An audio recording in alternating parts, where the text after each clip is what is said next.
We're going to get started. I just want to say thank you all for coming. And here's the chair of our trustees, Martha Skage from Abington Friends School. Don't clap, just stop. Thanks everybody for coming.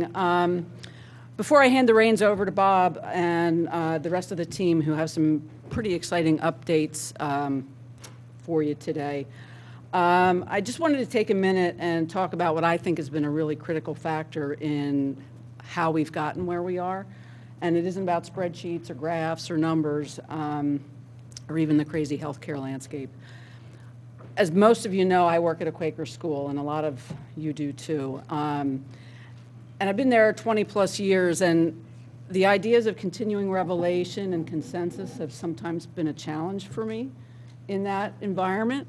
Especially on the business side of things, those concepts don't always work real well. But while we may not have named it in the moment, we have actually used a lot of that process in getting to where we are today, particularly in the last 2 years, and I've really come to appreciate the value of it. We've become really collaborative, and the work many of you have done with us on plan design and wellness is a real testament to that, and has really led us to better decisions. So ultimately, although we still know we have work to do on communication, and Patrick Hennessy and Bob and the rest of our team are working on improving the tools we have for doing that, I just want to say thank you for your engagement, and please keep staying engaged, because it really is going to be the key to getting us to the next level. So thank you. And trustees. Current trustees, if you would please stand. I'd just like to introduce you to the group. This is a very hardworking group, and we're going to add to that group today, which I'm really excited about. Carol Lerner, Joan Barone, Alan Jaffe, Heather Gelting, Cindy Nichols, Michelle Todd, and Christine Schaefer. Really great group. And, and Tom Taft. Okay. Tom Taft. So again, it's a very hard-working group, and we should all thank them.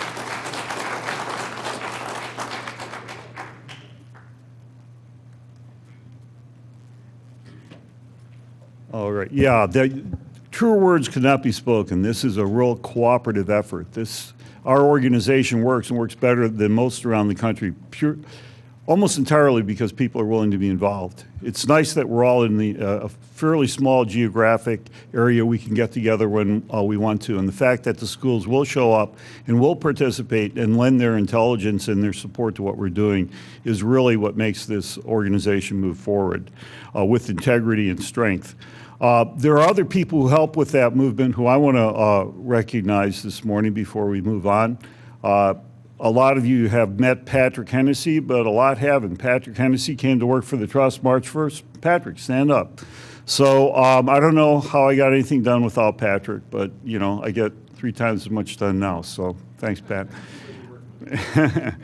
And of course, there are our colleagues across the office from PAISBOA. I think Aggie's here, and Ron and Al are all helping out. It's we haven't strayed too far from the mothership, and it really helps that we have the momentum that has been created by PAISBOA over the years to draw in membership and make a wider group of schools available to the Health Trust. Then we have a group of other people who have been important for decades or have become critically important in the last couple of years. We have our team from ADC. I think 2 or 3 are here, John and Matt. Is anybody else here? Stand up. A whole bunch. We really couldn't get along without them. They are help all the mechanics of everything that we do work better. And then we've got a couple newer friends. There's Laura Kent from Holmes Murphy and ACAP, who's here today. Laura's been here before to help us with, particularly with the Health Risk Management Group. And then, of course, our new partner, who you'll get to spend more time with in a few minutes, Tim Neary from Aetna. Tim, want to take a bow? So yeah, the Army gets a little bit larger every year. The challenges in front of us are greater, and we need the absolute best advice and guidance and support and program options that can be made available through these various organizations. We want to start off the meeting with a little bit of governance and mechanics. So I guess I could move these slides, right? That's our agenda for today. Take a quick glance at it. We hope to be done by noon so that we can just spend the third hour, or a part of it, enjoying a lunch and communication with each other. But we ask you to be available from 10 to 1 because we weren't sure how long the presentations and the discussion would go. Next. Okay, for governance and administration, I want to call up Carol Lerner from the Philadelphia School and Joan Barone from Walden Mercy and Patrick Hennessy to guide you through some things. Good morning, and thank you all for being here. This is the time of our annual meeting to elect our new trustees and to re-elect those whose terms have expired. We currently have 7 trustees. They stood up earlier. Our bylaws say that we would have no less than 5 and no more than 15. We're very pleased that we'll be adding 5 new trustees today. And I'm going to ask all of you to submit a ballot. It's 1 per school. And after you've completed that ballot, you can put it on the table over there next to where people are sitting. And because we have not exceeded the number that we need, all 5 will be elected should you so check the boxes. So those names are, and if not everyone is here, but most of them are here. If you could stand up when I call your name. Kristen Heasley, who's the Assistant Vice President of Human Resources at LaSalle University. Thank you. Donald Cates, who's the Vice President of Finance at Salus University. Michael Janes, who's the Human Resource Director at University of the Sciences. Thomas Taft, who's the Chief Operating Officer of Germantown Academy. And Claudine Vita could not be here today, but she is the Executive Director, Human Resources and Compliance at Harcum College. So your ballot will be your vote, but I just wanted to announce that. We have one trustee who is on her 2nd term, and that deserves a big round of applause, and that's Christine Schaefer. Could you please stand up? Thank you very much, Christine, for re-upping. Okay, just remember, put your ballots on the table. Thank you very much.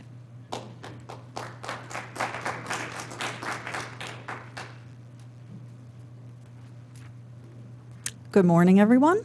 I'm Joan Barone, and I'm here to give you just a brief treasurer's report. I'm pleased to let you know that, as planned, the PAISBOA Health Benefit Trust cash flow is strong and continues to support our core business.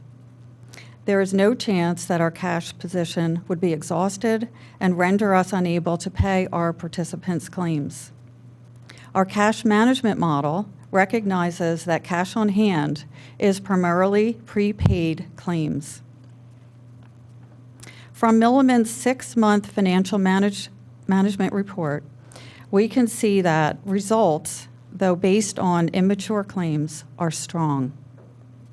That the trustees plan to create substantial reserves from our first year of self-funded rates appears very successful. That our trust's expenses have been lower than expected, and that our end-of-year surplus is expected to exceed $5 million. Some cautions to keep in mind. As mentioned, the trust has only 6 months of self-funded history. Our stop loss will necessarily increase by a substantial margin in the 2nd year. And the Affordable Care Act fees that were suspended in 2017 may be restored in 2018. Thank you very much.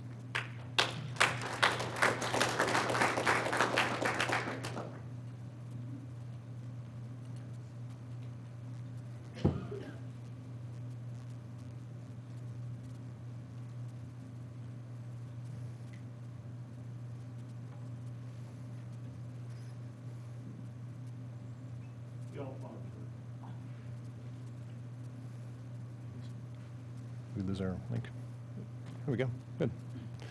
Good morning, everyone. My name is Patrick Hennessy. As Bob mentioned, I've been lucky enough to work with the Trust now for about 4 or 5 months. It's my pleasure to be with you this morning. As Martha had mentioned, one of the more important initiatives we've been working on is to enhance our communications, both in terms of the emails that we send to you and your employees, but also to broadcast some of the things that we're working on policy and to keep you informed of issues in healthcare and things that are germane to our core business.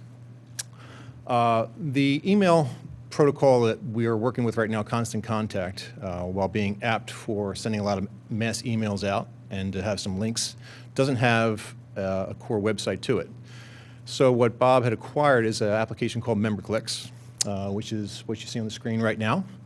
This is actually a working prototype that we've been developing jointly with Aggie staff. They've been very, very helpful on some layout and aesthetics. So we want to kind of partner with them so that we're separate but in accord. As you can see right now, there are some embedded links across horizontally after home. For example, one of the things that you guys are familiar with, the Aetna Doc Finder. And this is once again an example of some of the things we can put on our website and broadcast back to you. We can update these since the administrative capacity to include new links and new things will be in accord with what we think is keeping you most informed. So this site right now, you'll all be getting, when we're done the unit test and regression testing, your sign-on and your password. There'll be a guide that will teach you all the navigation, all the inclusions. Much of what we're doing right now, we're doing in accord with the communications group that last convened on 17 May. So their stewardship has been very, very helpful. But again, one of the other things that we've grappled with is a calendar, which of course we have now embedded into our new website. And you'll see upcoming events, things to be mindful of, all which drills right down. But the most important thing is getting more and more of the ideas and things that our members would like to see. We know that we want to have more efficient email back to you. We want to broadcast things that are of interest. And we're also planning a newsletter, kind of similar to what our parent organization does with the Friday Flyer. We want to also broadcast our own newsletter, probably twice monthly. So a lot of these things are ongoing, but our development should conclude for our prototype probably around the first week of June. We'll do unit testing, regression testing, report back to the communications group on how that's doing. But we want to make sure, first and foremost, the database that drives this is of the highest integrity and most secured. So keep your eyes on our website going forward. We'll be sending out a manual on how all this works. But it's our pleasure to work on this, and our ambitions are to make sure that your communication is more systematic, a little more elegant, certainly more timely, where you've got email, website, calendar, all in one source. Any questions, by all means, let me know. And it's my pleasure working for you on behalf of the Trust. Thanks very much.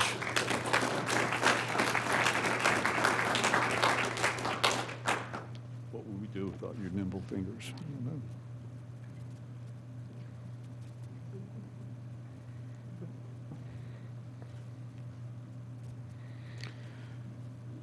Okay, the year in review.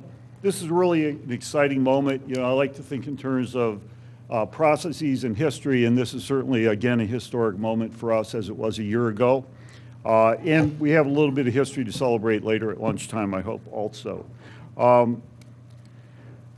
The two themes that we hope, or two goals that we would like to hit today and communicate about are fulfilling the promises that we made about a year ago when the trustees decided to take us to self-funding. And also to think forward to not just this year, but the following years, where we're really opening up to a different kind of future. We're actually are going to be in a position to make substantial changes in how our employees are able to access health benefits in a manner that doesn't break the bank either for the schools or for the employees. To look forward to an approach to that vast industry that can be more efficient and efficacious. And you'll hear a little bit about that today, but certainly in the upcoming year, we're going to be trying things that we haven't done before. We're trying to gain access to services and programs that we have not had access to before, and that are a direct result of the decisions made a year ago. So briefly, the move to self-funding is pretty much accomplished. At this time a year ago, we did not have permission from the State Department of Insurance to be self-funded. You may recall we had to adopt 2 alternate plans, one for self-funding, one for fully insured. Fortunately, we were able to go self-funded. I can't pin it right down at the moment. My guess is that that has resulted in at least $10 million worth of combination of savings and reserves that we're going to be able to stockpile by the end of the year.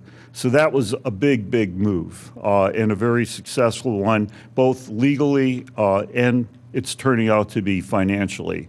What you heard in the Treasurer's report was couched in very careful language because we are so early in the plan year. We're only 6 months into self-funding.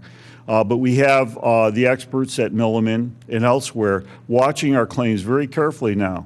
We see the money going out of our checking account every week. John Mannion updates his little spreadsheet every week to see how much we've taken in and how much has gone out. And a whole lot more is coming in that has gone out. Now, the problem with health insurance, and the reason that we have to speak with great qualification at this point in time, is all insurance has a long, fat tail. And this is especially true in the case of health insurance. So we won't really know where we are until several months through the end of the fiscal year. But every signal that we're getting now for things as they turn over week after week and month after month is very, very positive.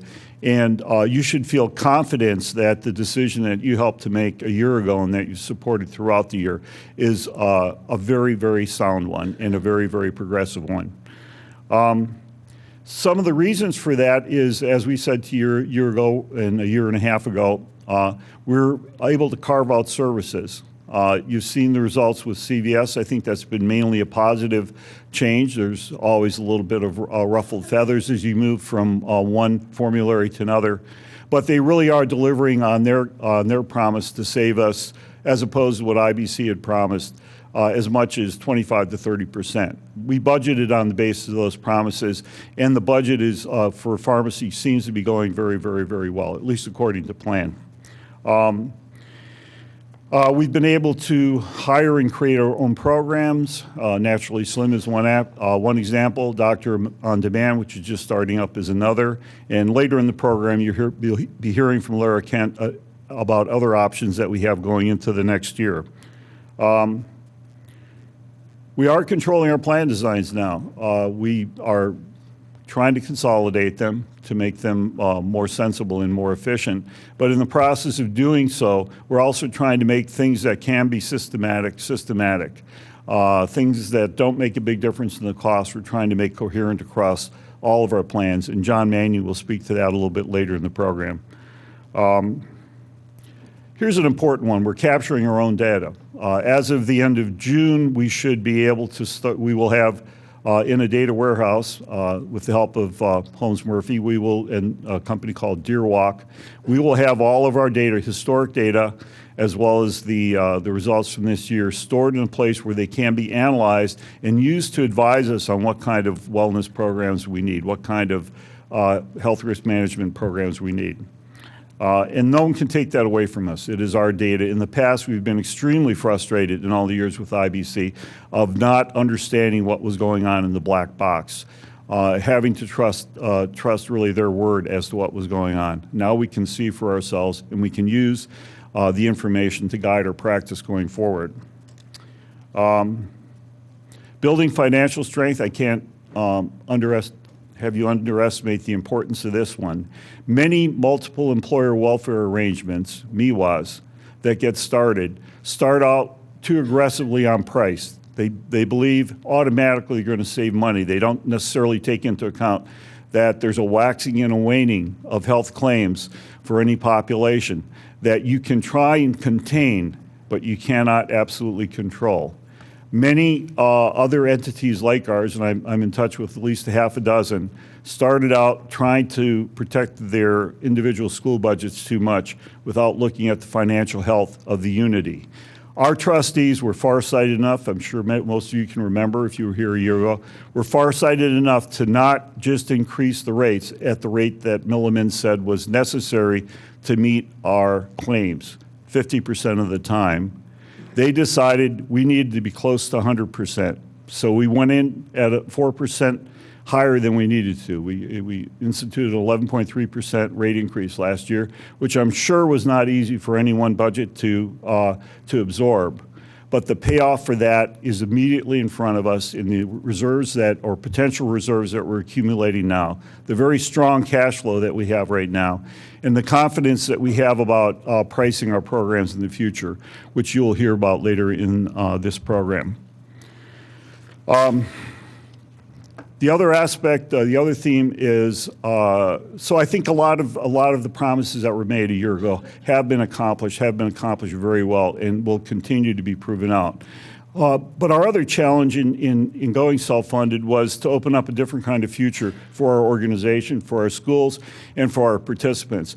And in a way, that's the thing that I've become most excited about, and is certainly influenced strongly the approach that we took to market in looking at comparing IBC and Aetna, looking for a partner who could really not just satisfy today's needs, but take us in a different direction in the future. So we've acquired a whole bunch in the last year, we've acquired a whole bunch of really important partners, some of which I mentioned. I want to go through them all right now. We have ACAP, which is providing Naturally Slim and access to doctor on demand. We've got Holmes Murphy, who's giving us access to the Deer Walk data warehousing and analysis, which will become increasingly important over the next few months. We got member clicks, which you've just seen demonstrated. This is something that Aggie brought us to, the program they were using for their for the PAISBOA membership organization.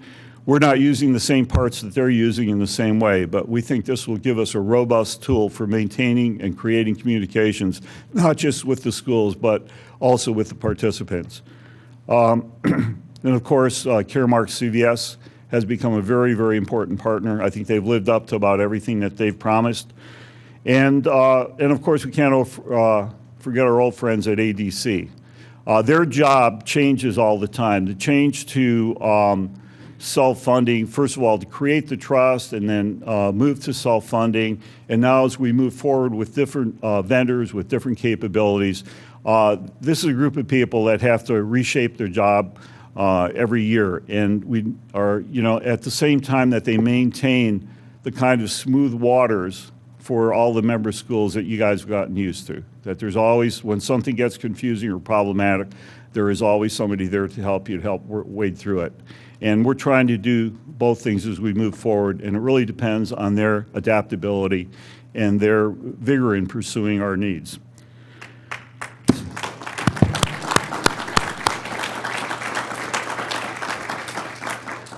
And now we're ready to take on this new partner, Aetna Health.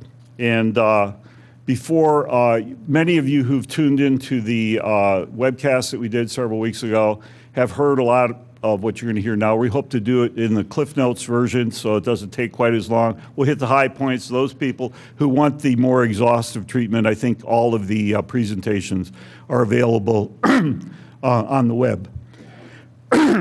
Okay, first of all, why did we do it? Just very quickly, it was not easy to separate from IBC after almost 50 years of business in one form or another, with one variety of our affiliation or organization or another. They were very good partners, very cooperative partners, but we did find places where we weren't fully satisfied, part of the reason we took it to bid. And really, to summarize quickly, the key issues that led to the decision to go to Aetna. We really wanted to be able to manage the relationship of our participants to the medical industry in a way that was more productive, more controlled, and would lead to three desirable ends, lower cost through more efficient service, a higher sense of satisfaction with the whole process of being engaged with the insurance industry as well as the medical industry, and certainly the highest level of making available to our members the highest level of medical services that we can find. So the accomplishment of those three things, while it may seem in some ways, what don't you get for your money, we really want to achieve all three of those aims. And we believe that a lot of the programs that Aetna has instituted, both here and around the country, can help us do that, accomplish all three of those ends. And not only do they talk about how they can do things with the care and efficiency, but they were really willing to bet on it. So the second point is we had both competitors give us a guarantee on claims of one sort or another. The Aetna claim trend guarantee was for 3%, as you know. In other words, they're telling us that based on their understanding of our claims, and they've gotten to look at all our claims, based on what they see as possible medical inflation, and then primarily based on how they know how to save money, how they've established practices for save money, they're willing to say that in 17-18, our claims are not going to be more than 3% higher than in 16-17. They're telling us right now that's going to be the case, and we're only halfway through 16-17. So they got a lot of confidence in what they can do. They're betting on that confidence to the tune of for their administrative fees, which amount to about $4 billion, they're willing to put 25% of them at risk. It's amazing. They don't intend to lose a penny. One of the greatest confidences I have in setting our rates for next year is the confidence that they have in their ability to control those costs, putting their own money at stake. Third, they've demonstrated to us their ability to do high-performance customer service. 10 or 12 of our either our members or people from ADC, Patrick, all went up to Allentown to see the facility in operation that serves the educational industry, and came back. They were there for 4 or 5 hours and came back totally impressed. We believe that the level of customer service for our employees is about to take a huge jump, and we hope you all and your participants will hold Aetna to that promise. If it's not delivered, we intend to lean on them pretty hard. And Tim will talk in more detail about how that model works and why they can guarantee satisfaction with it. We also went to Aetna because they have a national network. We don't have the limitations of just the 5 counties. That's important in 2 ways. Immediately, for our members who are in HMOs, and that's about 80% of our members, they now have access, easily have access to doctors across the country, for students, for professors around summer break, what have you. For whatever reason you're somewhere elsewhere in the country, really pretty easy to access the Aetna National Network. And for as far as the organization as a whole is concerned, we intend to grow. We have a really good thing going. There's a lot of people calling us up almost on a weekly basis saying, we're from New Jersey or we're from Western Pennsylvania. Is there anything you can do for us? Now, we haven't decided how we can do that, but we are certainly looking into the possibilities of doing that. And to have a national network available at our disposal makes that a whole lot easier. Finally, their fees for carrying out the administrative services were demonstrably less than IBC's. When we compared them head-to-head, there was clearly at least $500,000 worth of savings, which is a significant percentage. And in addition, they were willing to give us a 1-month fee holiday. So that alone starts us off about $350,000 a head. So altogether, they gave us a really pretty good deal for the first year, and for the second year will be almost as good. So in the end, we think we found a more innovative partner, a more flexible and nimble partner, and a better deal all in one. So on that note, and with that congratulatory statement, I'm going to turn the podium over to Tim Neary of Aetna to talk a little bit about what he's bringing to us. Tim?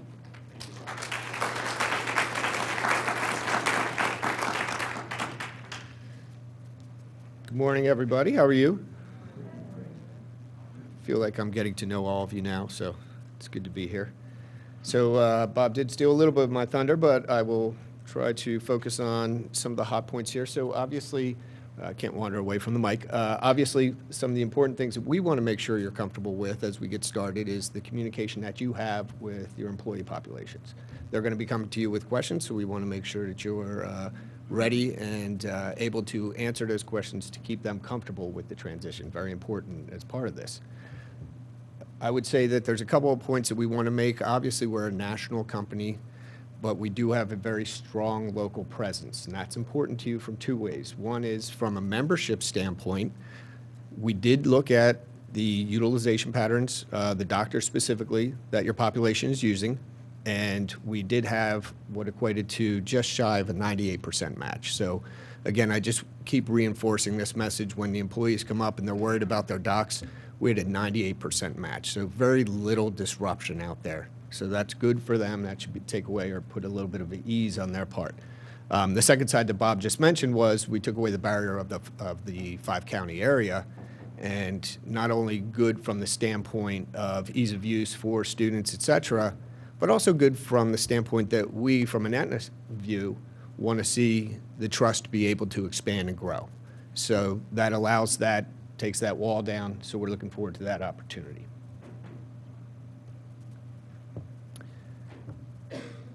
There are a couple names of plan designs that I have to ask you to start getting used to.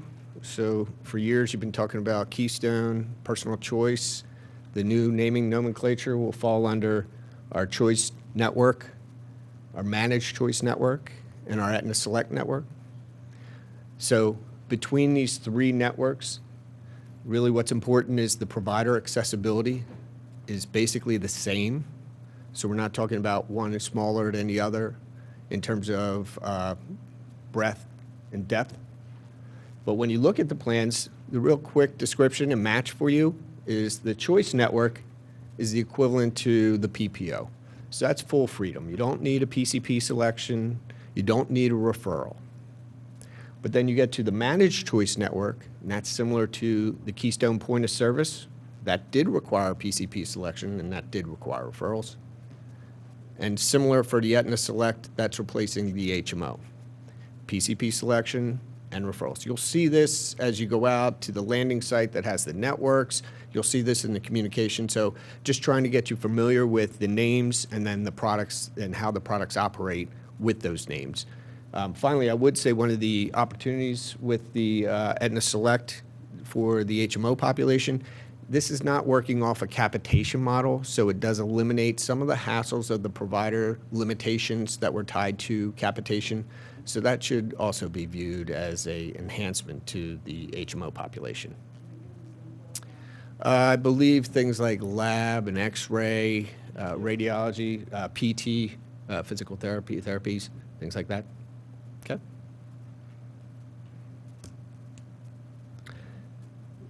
Now, switching away from that to some of the areas that we feel are an enhancement to the trust, one of the key areas is really around population health management. So our goal is to look at, well, I should take a step back. Really, the importance of population health management is that you cannot, in today's day and age, with the way healthcare costs are rising, the way pharmacy costs are rising, rely on solely discounts, meaning having good network provider discounts, meaning unit costs. We have competitive unit costs in this market. We have competitive unit costs across the country.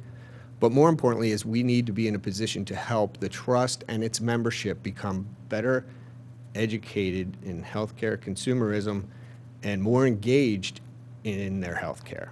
So we've applied, be it technology or programs, to try to help us build our way out to that. So with the starting point being, when we look at, we have introduced or we're including our most effective care management model, which is our in-touch care model. So with the technology that we've invested in as a company, we're able to look at the population through the claims information that we have and identify those forward speaking that we feel are going to be more apt to have an acute care event or have chronic care needs, and we're going to be targeting that population. And the reason why this is the most effective program that we've seen from our trial and error in building out programs is that this model actually combines a nurse case management and a high-touch opportunity, but we actually blend that with a digital platform. So instead of relying just on that nurse case management call, we also put the member, the patient, in a position where they actually can do their part via iPad, desktop, laptop, at their convenience. From our experience in mapping one to the other in terms of this type of plan, we've actually seen higher engagement levels as a result of that, better outcomes as a result of that. So we're pleased to put this in as one of the programs. We expect to have greater results as a part of this. So again, look forward to that being a big piece of moving towards the population health management, that and tying in some wellness opportunities with the overall organization that we'll be speaking to as we build out different strategies. The next area of differentiation is around service. As Bob just basically said, you guys are going to lean on me if you don't feel the service is better. But again, I'm not worried about that, actually. We have our concierge model, and take concierge for what it's worth. They are there to help you, as opposed to just take a call, field a call, answer a question, move on to the next call. So we actually have, as mentioned, a designated unit up in Allentown that is going to be specifically handling the trust account. That creates accountability. We know exactly who's in that team. So we can message to them. We can collect data from them in terms of areas of issue that are trending. We can use this information to help better manage the plan, better message out communications, again, in terms of perhaps there's different platforms or different ideas that the trust wants to get out to the membership. We can use that as a vehicle for it. But the real opportunity here is that this unit is trained, I'd say the average age, if I recall correctly, was in terms of tenure, was closer to 10 years, 9 years. You have to actually advance into this role, the concierge team. So you can't just be hired and put into this. So you're talking about a level of expertise and understanding of the industry because they only handle schools, associations similar to yours. So they're used to similar questions. And they use every opportunity. The goal is to use every call that comes in as a teachable moment. Trying to look for opportunities to engage that member to make sure that they understand the tools, programs that are available for that member so that they, in the future, know where to go to look for information, know how to resolve their issues on their own, know how to avoid getting into issues, and know where information is for them. Now I shift a little bit to probably the last leg of what we see as our differentiation. That really is based on technology. We as a company have made significant investments in technology to bring back better value to the members and to the employer for you, the trust, but specifically I'm targeting or focusing on the member at this point. What you see here is a screenshot of our Aetna Navigator. That's your member's personal website.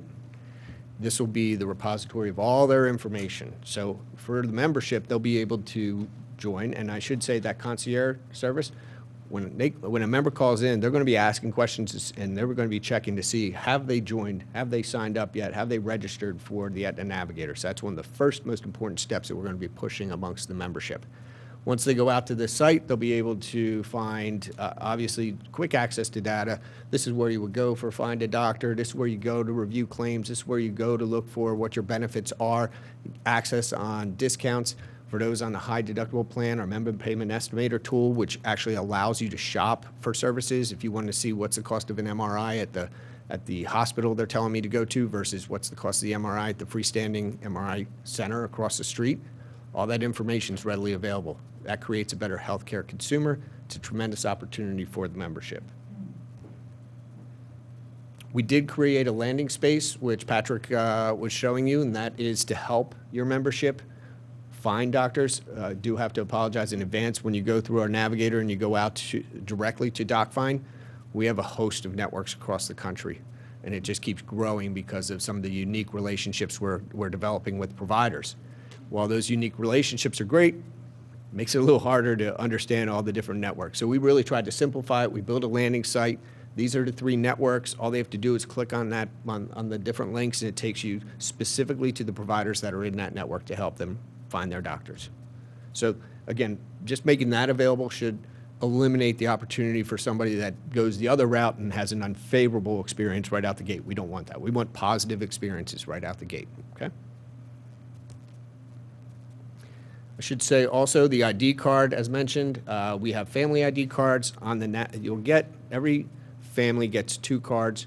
You have the employee and then all their dependents on a card. If they have more than 5 total on a card, we send out an extra card with the employee and, again, the leftover dependents for the big Irish families. If there's a need for more ID cards, you can actually order them online. You could call member services. So when I say online, back on that Navigator website.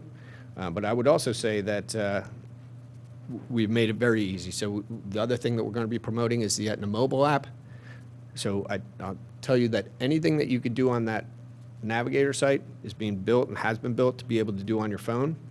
And going forward from a company standpoint, anything that we're building in terms of a service for a member is actually being built in app format and going backwards to desktop. So we understand that ease, technology, and immediate gratification is what the membership wants. We've made the investment, continue to make that investment so you can get your digital ID card. Think about that college student again. You know, they won't have their ID card with them, but they'll have their phone with them. So as long as you can tell them to download the app, they can go to any provider where, you know, within the Aetna network, wherever they might be.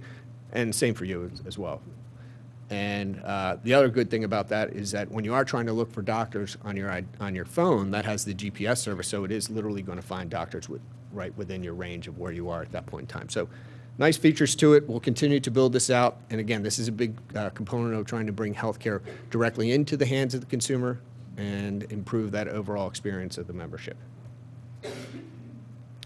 So what you can expect from us from now until then, there's a lot of work being done behind the scenes. What I would ask is that for us to stay on task, there are going to be times where we're going to require from you, I should say the team is going to be requiring decisions on your side to try to help us by staying true to the timelines that are provided to you.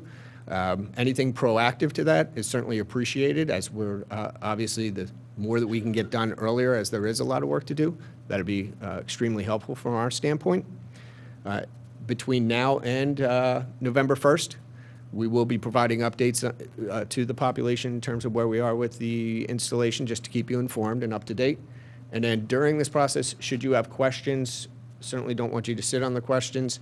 Access points would be through the Armstrong Doyle Carroll team, and they'll come to us. So if there's detailed questions, we'll certainly help. Otherwise, I'm sure that they should be able to address questions. So that's it from my standpoint. I appreciate the time again to talk to you about this.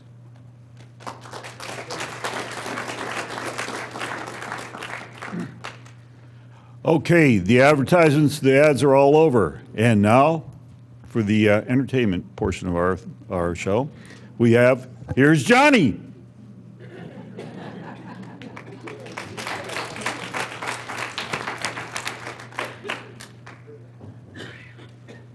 I've never sat that long in front of this room before getting up to speak, so I was gnawing at the furniture over there, Bob. Hello, everybody. I'm going to go through the plan designs. We'll go through the process steps as we move forward from point A to point B. And just a real quick reminder, because I saw people scribbling furiously as all these things are going forth on the screens. We're going to make this slide deck available to everybody, and it's also being recorded. So if you need to bring this back to anybody, you don't need to take saw some phones out there, et cetera, because it's going to be provided for you and for anybody else back in the offices. So what we'll do here is we'll go through how we have lined these plans up. And the reason that we're going to do this in a little bit of a methodical detail is because we wanted to create a comfort for you guys to make sure that, you know, as you're communicating this back to your counterparts back at the schools, that there is an efficiency with doing that. And the one kind of key takeaway that I want everyone to have in terms of the messaging consistency is, while we are changing the carrier, we are keeping almost everything the same. All right, so that's kind of key to this, because I've gone out to a few schools already, and when you mention this change, you can kind of feel the sense of and this immediate reaction, which might not necessarily be the one that we want. Right? Do you remember that scene from the movie Airplane, where it switches from panic to not panic, and they all go flying around? So we don't want those meetings to act like that. Therefore, we're going to just try and make sure that everyone is clear on the fact that the real change is the color of the card, from blue to red. okay? So let's look at the plan design naming conventions, which Tim had mentioned a little bit earlier. So on your left-hand side is where we currently stand today, and you could see that the creative minds were furiously at work coming up with such roll-off-the-tongue names like HMO C3F3 or the HD1-HC1, not to be mistaken for the HD3-HC1, right? So nothing really extraordinary about where they were, and what we'll be doing moving them forward is trying to make them a little bit more intelligible. So HBT as a prefix to all for the Health Benefits Trust, obviously, since this is a self-insured plan, you own the plan, okay? And then, as Tim mentioned, we really have three subsections. The choice is going to be that open access. The managed choice is a little bit more controlled, and then the select is your HMO. And on the far right would be the copay differentials. And those are pretty self-explanatory. That's going to be your doctor and your specialist, okay? Now, I do want to point something else out. We went from 14 plans to 8. And the reason that we did that was articulated at our December meeting, saying that we had kind of this gigantic pile of plans that are really on top of each other. And Milliman showed that to us, saying that, look, these are all basically doing the same job. The differential is just a copay here or a copay there. So we went from 14 to 8. But look at the copays. They're still all on top of each other. So you'll be hearing a continuous message over the next couple of months and years as we winnow down based upon the populations within those plans to say, these are kind of duplicative. Let's synergize a little bit more and make a little bit more sense of these things, because it's like the cereal aisle of a supermarket. When you walk down and you see 700 brands of cereal, you're really not sure which one to go with because you're kind of overwhelmed by the choice selections. We want to make these a little bit more sensical and logical for the trust overall, okay? So what we'll do here, and again, you don't need to jot these things down, because if I saw you jotting these down, I would really have to wonder what's going on with your OCD. What we'll do here, just for optics, is we have on the left-hand side 11 data points, okay? These are kind of the key data points. How much is it for the hospital? How much is it going to be for spinal manipulation? Is there a deductible or not, okay? And then what we've done is we charted out the Blue Cross plan as it currently stands, and then we're showing on the right-hand side what we're doing with the Aetna plan. And what you're going to notice in an overwhelming fashion is the uniformity of this change. So our first plan is our first high deductible with that front end $1,500, $3,000. And what you're seeing here is there is no change. So the plan as it operates today will be the plan as it operates November 1st, okay? The next would be the $2,500, $5,000 version of that, and it is also doing the exact same job. So no change. National plan option, front end deductible, marry it up with an HSA. After you've met your deductible, 100% coverage after the fact. Drug copays kick in at that point, right? So people who are familiar with it now will be absolutely familiar with it moving forward. Now we move into that personal choice plan, which has 250 people left in it. And that's our Cadillac. And what you'll see here is, again, a uniform match. So Aetna has just simply mirrored our existing plan structures. And so you're going to have the people who are worried about the change potential, because people don't like change, right? And we are going to have message consistency to let them know really the only thing that changed is the color of the card. Plans remain the same. The network has a 98% match. This is really just the color of the card, okay? The next plan option is a direct point of service, C3F3. We're going to actually now move that to what's called the Choice 2040. Now, one distinction here, if you look at the top line item, currently the way that plan works, it's kind of a Frankenstein. It's almost a PPO, but not quite, and still has its foot in the HMO world because you have to use capitated referrals, but you can see other doctors without a referral, but it's still a local network, et cetera. So what happens here with this plan is you move from a local Philly 5-county network option to a national option. But national is going to exist for every one of these plans because Aetna is a national carrier, okay? But if you look down the line here, what we're able to do is move this more over to a PPO style.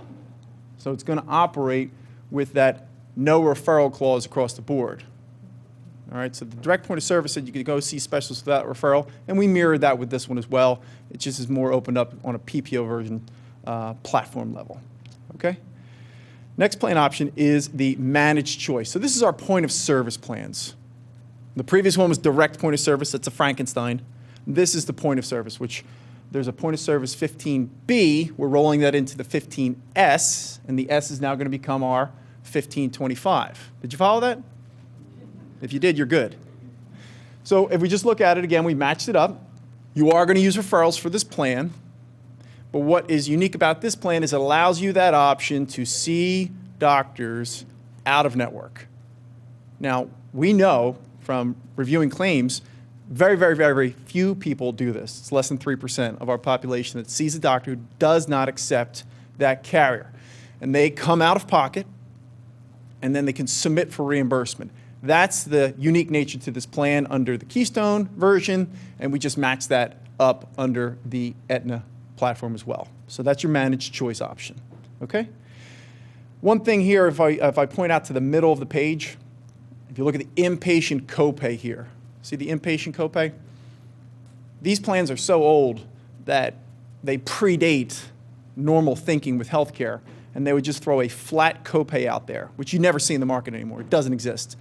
So this is kind of like Ben Franklin Healthcare. You would just pay one number, and that isn't really what we wanted to do moving forward. So we're going to move away from that one-time flat to what all of the other plan options offer, which is increments. So it's a smaller increment up to a 5-day maximum. So this is a flat 250, and we're changing that up to a 100-hour day up to a 5-day max. And the logic that was used there is when we looked at our average inpatient stay, guess how much it was? Dick, calling on you because you sat up front. Your fault. 2 days, excellent, well done. Yes, so it's a push under this iteration, okay? Now we move into the HMOs. This is our richest HMO option. This is that custom 515 plan, okay? And what this does is it has small copays for the doctor and the specialist. And then if you look at the bottom half, it gives a lot away. Gives a lot of these services away. So you've got no out-of-pocket for those services rendered, but you also have a correspondingly high premium cost as a result. If you give it away, they've got to get it back somewhere. And they get it back on the rate. One thing to note here, this is also that old Ben Franklin plan style where they had this funky, it's the only word they use to describe it, instead of giving you a number of visits, it would actually give you a number of days. So you had 60 consecutive days to procure care, which is just a peculiar way of doing it, right? So you'd get hurt, and they'd say, sorry to hear that, you can go get physical therapy, you have 2 months to get it done. And after that, that expires. Well, what if you can't get to the doctor a lot in those first 60 days? It never really had a whole lot of sense. So we changed that up and replaced days with visits. And that stretches further and allows you to allocate those things out on a longer time frame than just that 2-month compression. Okay? And the last two plans would be our C3F3 and our C4F5, and we're just going to call them by the copay names of 20, 40, and 30, 50. And as you can see, we matched up all those plan provisions. So you don't have to do this out loud, but subconsciously just have a kind of exhalation of anxiety, right? Because I know that, again, people don't like change. You might not want to impart this change, but this is what we're doing.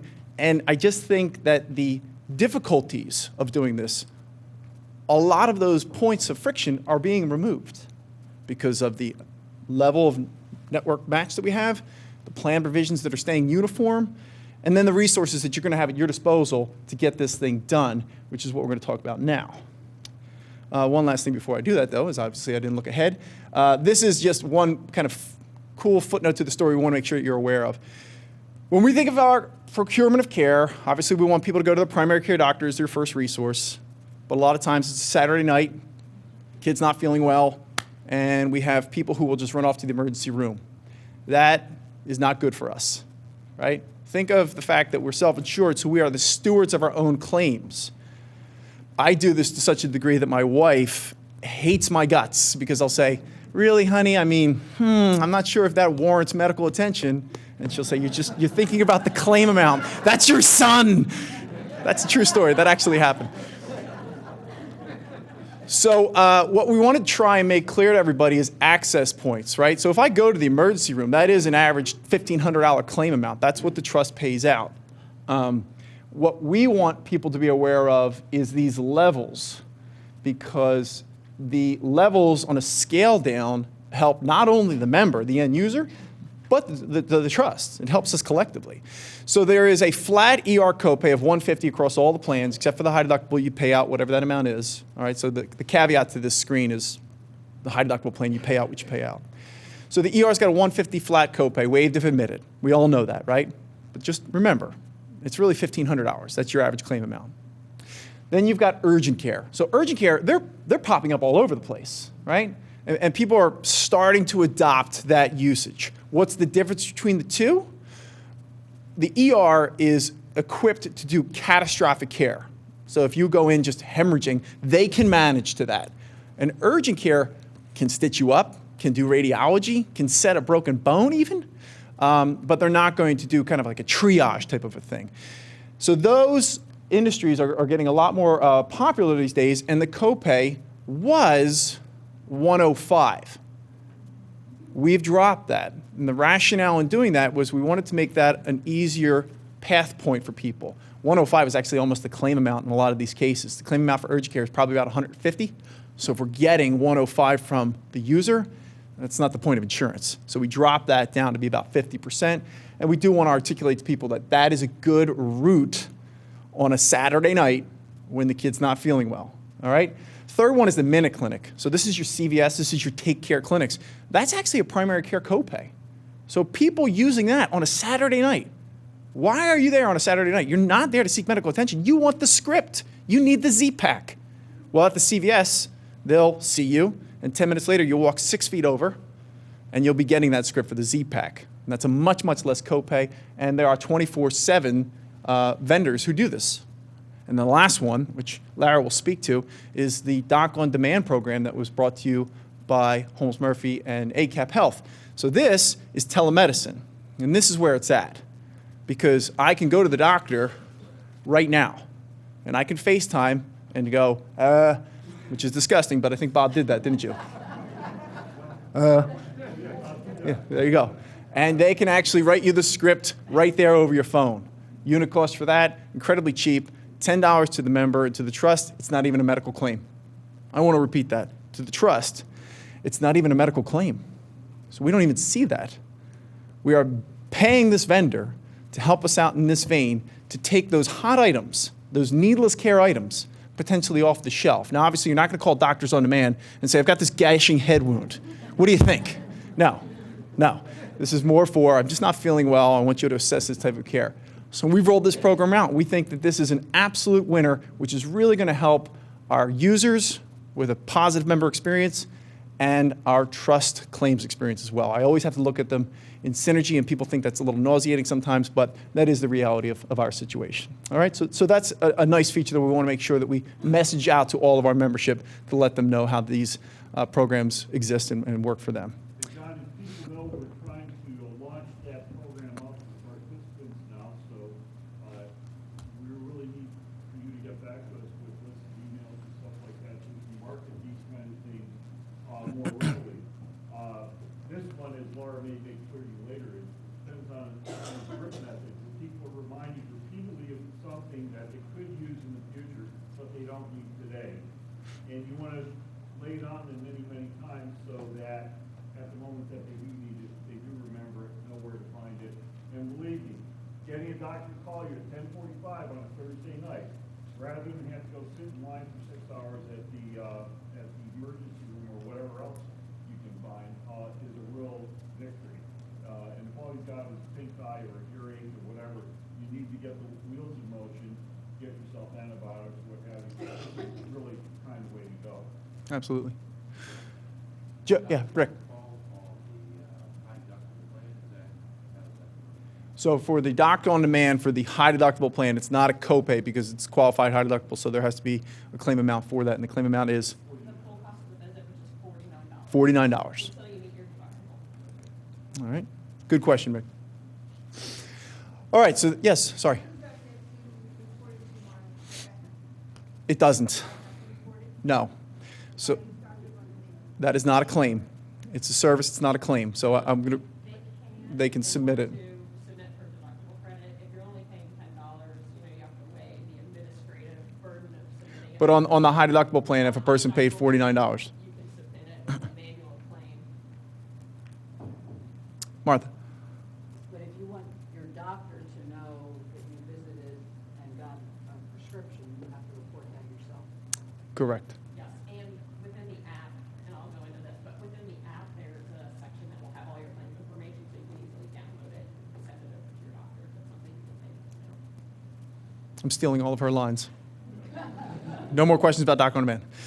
All right, so in terms of timelines and reminders, this is just the last two slides, and I'll turn it back over. When we roll this out, we want to kind of key on a couple of points. Number one, this is going to be an active open enrollment. And I want to be clear as to what active means versus passive. A passive open enrollment is what 90% of us did in the past. And passive open enrollment says, if you're okay with your HMO C3, F3, you can do nothing, and we'll just roll you over into that. And so we had a lot of complacency with our membership, which I'm sure that you guys can attest to. I've had people tell me, a lot of their members weren't sure what plan they were in, wanted to make a change after the fact, or you've done audits and you say, these people shouldn't even be on the plan. Why are they on there? Because we've done passive open enrollments and we didn't screen them out. So we are moving to what is now going to be known as an active open enrollment for the fall, which means everyone has to go through Business Solver to make this election, even if you're not making a change. So if a person says, I'm fine with my plan, I don't want to do anything, that's wonderful.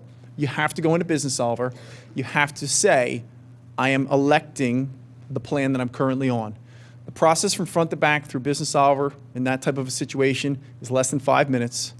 The user's ease, that's the word I was looking for. The user's ease is attested by schools that did this last year and the year before. We had 25 schools use the platform last year. It's incredibly user-friendly. It's incredibly intuitive. It's 5 screens, and you can get through it very quickly. We're going to build that all out for everyone. And the people going through the open enrollment will have screenshots. We'll tell them step 1, 2, 3, 4, 5. There will be a resource number if they have to call and make sure that they're clear as to what they're doing there.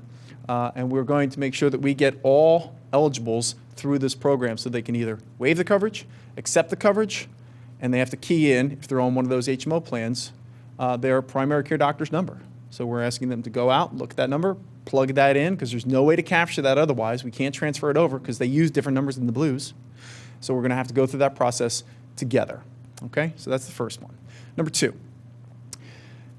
there is no embedded dental plan moving forward. This is just a few schools that have a Keystone Basic Dental. This is not the Affordable Care Act dental coverage that I'm talking about. I'm talking about a Keystone Dental panel that we point out to some schools at open enrollment saying, do you really want this? Because it's probably about 6 doctors. And the reason they're in the Keystone Dental is because they couldn't get into United Concordia or Delta Dental. So it's not a really strong plan, and the usage was very, very light, and we're not moving forward with it because there isn't a corollary. So if you are a school that currently offers a Keystone Dental plan, that is going to be removed, and you're going to need to look at if that's your only plan provision, which we don't typically see. We see them offering a Keystone Dental and a Delta dental option. We're going to be removing that. So we need to address that with the open enrollment conversations. Number 3, the freestanding vision option is no longer going to exist. Let me explain what that is. So we have people who will waive the medical, waive the dental, but take the vision. So when we look at them, they'll say, yeah, I would like that vision plan. I'm on my spouse's coverage for medical and dental, but I really love the vision benefit here. So here's the problem with that. We have to then pay Business Solver for the administrative fee for that, and we're actually losing every time we have one of those people do that because it costs more to have them on Business Solver than it is for the premium for the vision plan. So we're removing that. Now, before panic ensues, it's 111 people. Not that big of a problem. But the freestanding vision rule is that it has to be now married up with the medical plans, and more information about the vision is forthcoming. Okay, so that's just a process step. And last but not least, the open enrollment meetings. The open enrollment meetings, we are going to ask for your compassion. Okay, there's 130 schools. There's less than 30 days between the end of August and September 29th. So the math is that's 4.3 meetings a day in order to get to everybody. And a lot of schools will ask for multiple meetings. So what we are asking for you to do is stage these so that they are active meetings. Here's what I mean by that. In the past, we have been asked to staff a meeting for 8 hours. And if any of the teachers came by, that was great, but they didn't have to. Oftentimes, they didn't even know we were there. So we can't have that anymore because we don't have the resources for it. We have to hit so many spots in such a short period of time, and we're going to ask that if you can get us in front of a group setting where we can make a presentation and hit all of the people and then move on down the road to the next school, we would greatly appreciate that. We are going to try to work on a webinar so that we can host those and give the information. But obviously, I cannot give a webinar to 12 different schools because there's 12 different benefits to those schools. But we're going to try and work on canned presentations, and we're also going to have a whole host of communication information for you to roll it out yourselves as well to the people. But schedule it now. Even we encourage you to talk about having a meeting now to kind of prime the pump. Do you know who coined that phrase? I'll let that one go. If you were to have a meeting now and let your employees know that this change is happening, it makes the September meetings that much more effective and easy to do because they're already aware of it. If you didn't take the communication template that Joe Doherty from St. Joe Prep articulately put out there with the links that were embedded in that email as well and send that out to your staff, you should do so. I know that some schools are waiting, but at some point you will put that out, and that gives the review that Bob already went through as to why we're here, what it means to them, and what they need to look forward moving into November. So get that information out so that we can have that nice kind of seamless open enrollment experience for all of our schools. Well, let me add one little thing to that.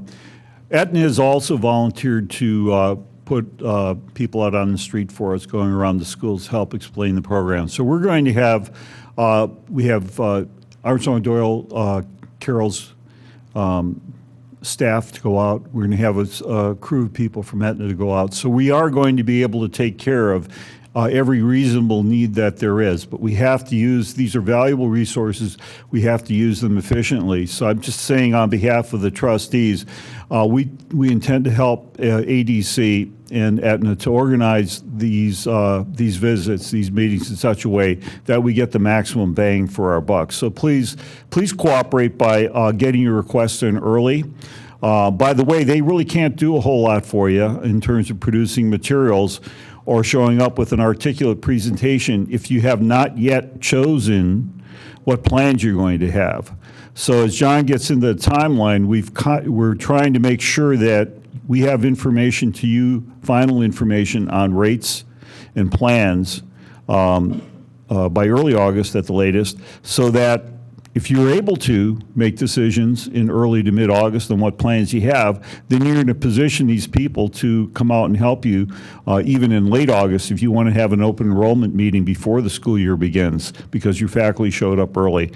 They would be able to cooperate with that. But some of these things can't be done simultaneously. One has to come after the other. So if you do your part early, then we'll be able to give you the maximum support for the needs that you have.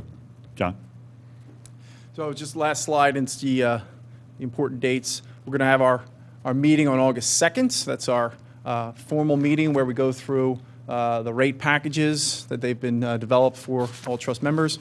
And we are asking that after that happens on the 2nd, which is a Wednesday, that we have plan elections from all of the schools returned by the 25th. So the 25th is a Friday. And why we're asking for it on the 25th is so that we can begin the back-end build. I have 2 jobs. I've got to get that all over to Aetna so that they know what did Lansdowne Friends elect and what about Cornerstone. They've got to do all that back-end build on their part so that the people are in the proper places. I also have to do it on Business Solver.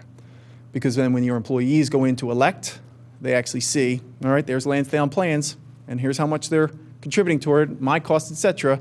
That takes time. We can't just flip switches. So we're asking for a little bit of help on your part to get your elections in a little bit earlier than we've done in the past. Now, August 2nd is going to be the formal meeting, but what Bob and I and the trustees have talked about is potentially getting some information out a little bit ahead of time so that you have some more reaction potentially at the end of July, therefore more time to make that decision for the 25th. Now, the meetings, we can run the 21st through 9/29, so that's a 5-week period of time. We could do them earlier than the 21st of August if your people are back. So that's entirely up to you and your cultures. But again, as I said, there's 30 some odd days because we don't work Saturdays and Sundays. Well, we do, but you don't. So we're going to try and work with that finite period of time to hit as many schools as we can. If a school is in a position to make decisions both about their plan menu as well as their employer contribution ahead of time, does that mean that information can be put into Business Solver so the open enrollment portal can be live before August, whatever? That's correct. So the turnaround time on our end is when you've made your decision as to what the plans are going to be and how much you're going to charge for those particular plans. You give that information into Sharon Douglas in our office, and she kicks that to Aetna for the build and Business Solver for their build. For Business Solver's purposes, it takes about 2 or 3 days to soup that up on their portal, and then we can turn that around and you guys can actually have your employees go on and make their election through the Business Solver portal. So yeah, the sooner that gets done, the better. For the reporting, can you just tell us real quick what Martha said, because I don't think... Sure. So Martha made the point that if you're able to get us those elections earlier in terms of the plans and the contribution amounts, we can give that to Business Solver, who can then build your specific school's portal with the elections and the contribution amounts, and your employees can then get into Business Solver to make their open enrollment elections. Deborah.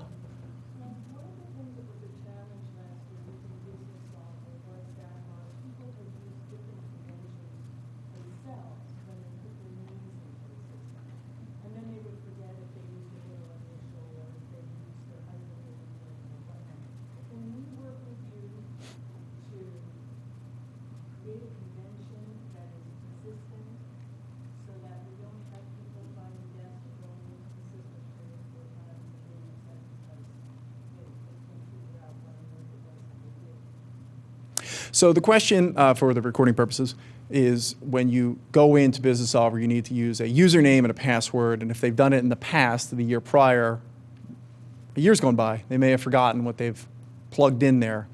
And so the ask is, can you use us to help with the naming conventions? And the answer is no, because I'm not Business Solver. That's a company out of Des Moines, Iowa. We'll work with them. Let's work with them. They actually have the password reset functionality right there on the home page, and they have an ER assistance team. So we're going to give that as a resource to all of our members saying, here's how you use it, and if you forget what your username and password is, this is the process step. So that's all going to be articulated in the materials. Okay? Oh boy, kick the hornet's nest. Yes? What would happen to an employee if they did not go into the portal? Okay, so if we have an employee who does not go into the portal, we are going to not be able to capture their election. So a supposition has to be made there, and we do not want to do that. It's just not good policy. And number two, we will not capture their primary care doctor number. Therefore, the card that comes out from Aetna will have nothing on it and will not be usable. Yes, please. So the Philadelphia School is in our third year. This will be our third mandatory employees have to do their open enrollment. And we were scared to death because we have a tiny business office and thought that we would be doing it for a lot of people who just don't seem to follow the directions that are requested. And no one, we did not have to do it for anyone. We said, if you don't go in, you will not have insurance. And that was sufficient. We gave them instructions. It is so easy. So I really would say that, I had all that fear and you should not, because it worked really well. Yeah, we like to say if you can download a song from iTunes, then you can do this. And if they can't do that, then they're not being honest. Is there a way of generating a report out of Business Solver to see in an ongoing way who's still out there? Yes. Who's done it? Yes. So on a school, the question is, can you generate a report to see who has gone through and who has not? And the answer is yes. So we can do that on a school-by-school basis, and you can look to see it as well. That way you can chase your stragglers. So can I run the report? Yes, you can. And once that September 29th deadline closes, at that point, if we still need to put information in, maybe because somebody didn't get hired until mid-October, we would do that. There would be a way, obviously, of getting them enrolled, it just wouldn't be through that. That's correct. So these are our kind of biblical rules of open enrollment timelines, but obviously we all know that there's a little gray. So if someone at the end gets hired, et cetera, then that would come through ADC's offices. There's a question, Helen, go ahead, and then I'll go to Joe. The naming convention or the login credentials, University of New York uses their, each of the employees' email address as a login. And that works really well, because then all they have to do is remember their password. Thank you, Helen. So the tip from UArts, which has used Business Solver to great fanfare over the last 2 years, is to use the email address. Use the email address, and that remains unchanged. Joe, and then I'll go to Heather. Quick redo on the options to the emergency room. Sure. So urgent care is 105. And No, it's 75. it's changed now. Correct. No. It's changing, moving to Aetna. So right now, it's still 105. Right. And then the next thing down, I missed. Minute clinics. That's. Primary care doctor copay. That's in place now. And then doctors on demand is. $10 and is in place now So the only thing that changes on that slide is the reduction November 1st. for the urgent care. Yes. Correct. And then the other one is, we were used to limited to one personal choice and 2 keystones. Yes. What do we have now?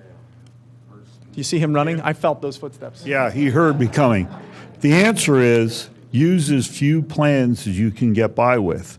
Remember, it is the school that decides what goes on the menu for the employees.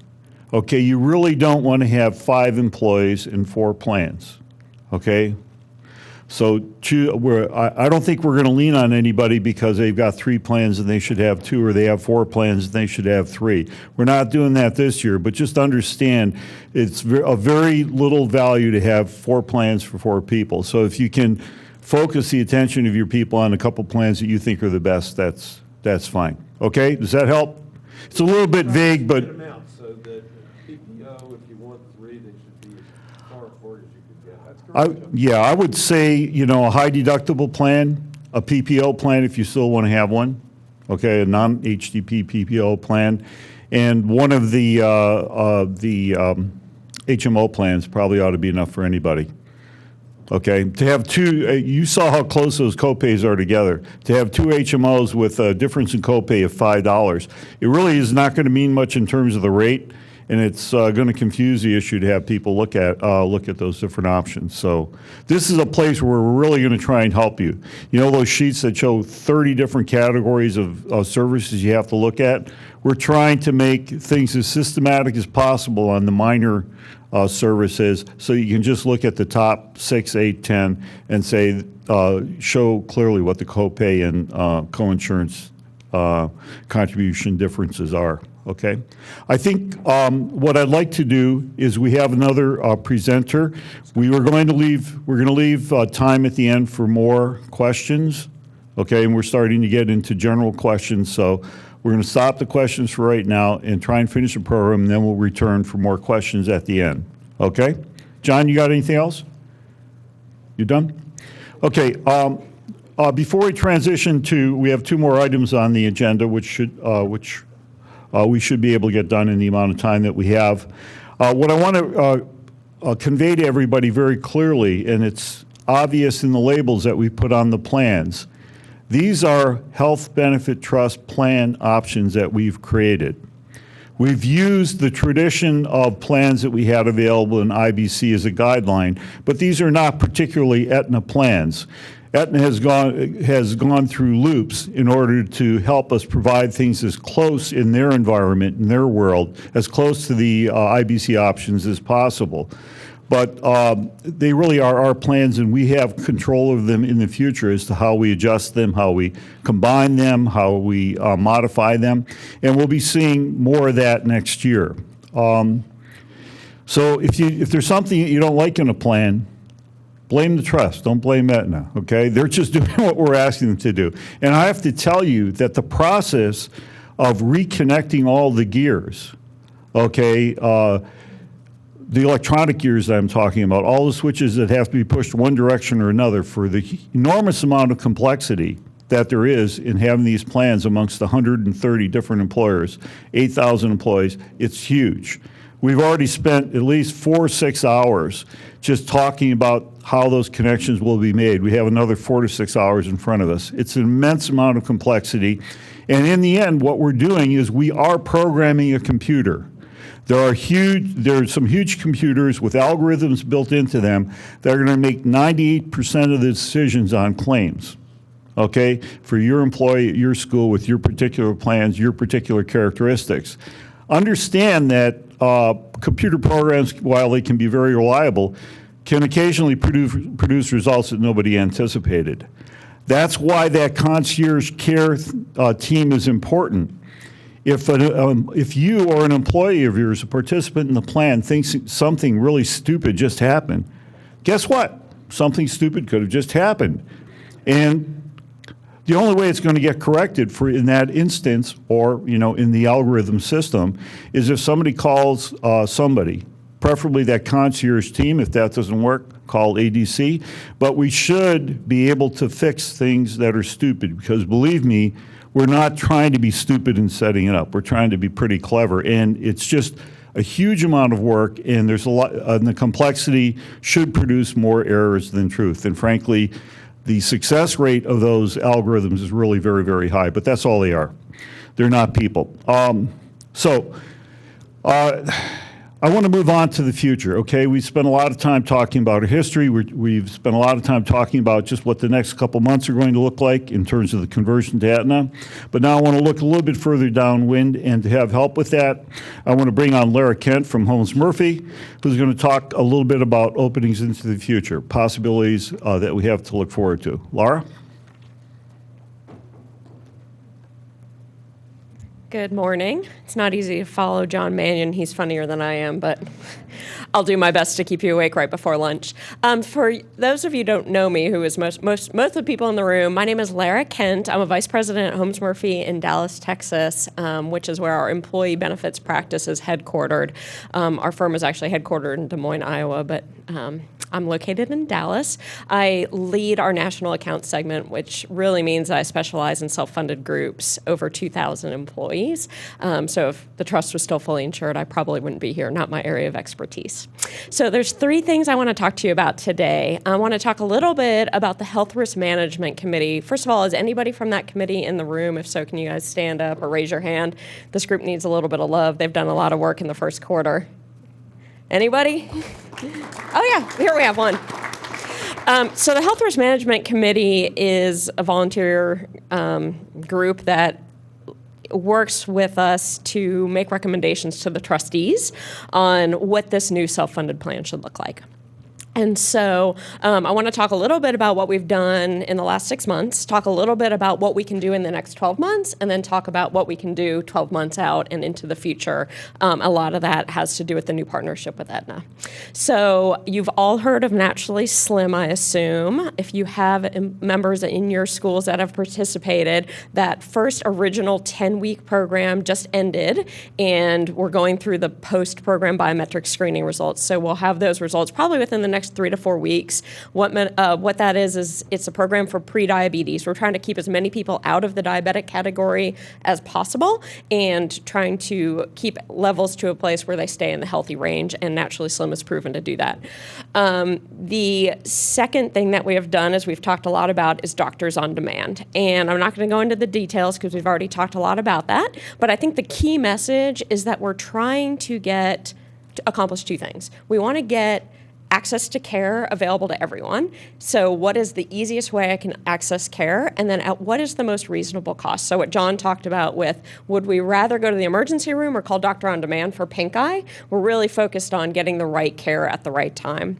So Doctor on Demand waived all implementation fees, but this is where you guys come in. We really need to get utilization of Doctor on Demand. There will be some fees that are assessed. They're not a lot, but if we don't meet some minimum utilization thresholds, we'll pay some small fees. So if you can just make sure that that message as it comes out gets pushed down, the best thing I think people can do is actually go to the App Store and download the app today and get registered. That way, once you need it or somebody tells you, hey, I need to leave work to go to the doctor, if it's something minor, you can say, hey, download the Doctor on Demand app if they're enrolled in the plan, and then you don't have to have them leave work. Yes, question? Just a quick question. So I did have an employee who went on register and then is in the high deductible, met the deductible, and was told that they have a $10 copay. And that's not what I anticipated her hearing. Okay. Yes, the question was a high deductible health plan member who's responsible for the full $49 cost, that this member has met their deductible and was asked to pay a $10 copay. I believe this is because copays do not accumulate to the deductible. John, is that fair assessment? Okay, so copays don't end when you meet the deductible, which is why that person still has to pay the $10.